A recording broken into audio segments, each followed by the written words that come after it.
Hi, everybody.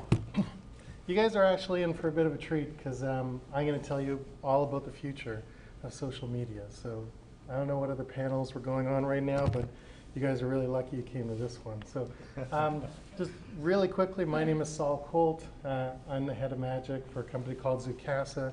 So people who aren't familiar with Zoocasa, we're a new real estate search engine. So just like Google, we're allowing people to find homes they're looking for by a whole other way of searching for homes. So the things that are actually really important to you, if neighborhoods are important to you, you can actually search by neighborhoods. Schools are important to you, search by schools. So this isn't going to be too much about Zoocasa, but if you guys get a chance, please check us out later in the day.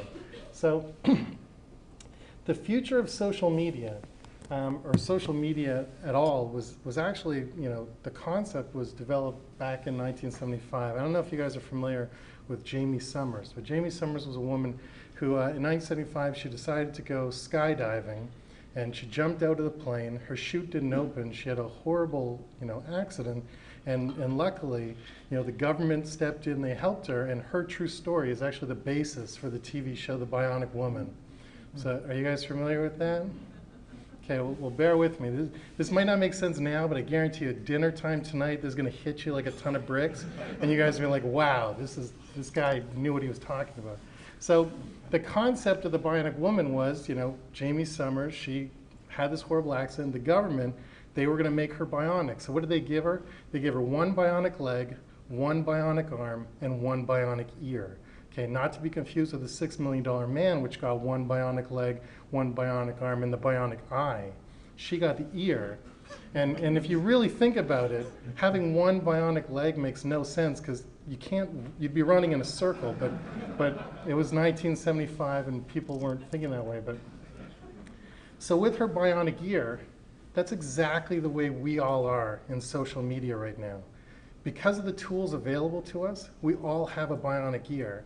We can listen to everything that's going on all around the world. And this is the first time that companies have ever been given this access to really knowing what's going on with people's minds. So we keep saying that the customer has all the power right now, and that's true because they can completely take over your brand. But for the first time, companies actually know what their customers want.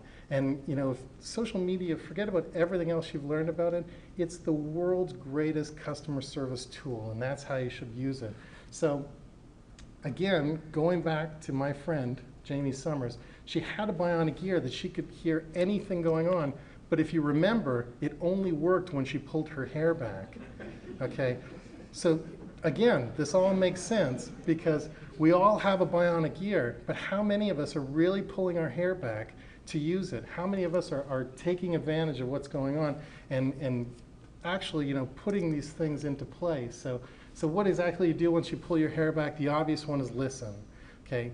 Listen, gather up all the information, know what's going on, know what your people want, but what you actually do with that information is the next step, because everyone's listening now.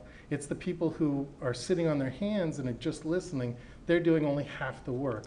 Once you know what people really want, you can actually go back in time and give people customer service the way they saw it in 1950s. When you walked into a hardware store in the 50s, everyone knew everybody's name. Everyone knew what was going on in people's lives. You knew if somebody had just lost their job or if someone just bought a new car. And all these things, you think this is really invasive, but it's really amazing because you can actually offer an amazing experience for people and get connections with people and actually form really, really unique bonds between a brand and a company. And when you have those bonds, people tell other people. When, people love to talk about bad experiences because unfortunately there's more bad experiences than good experiences. So when you create a really great experience, people will talk about it twice as much.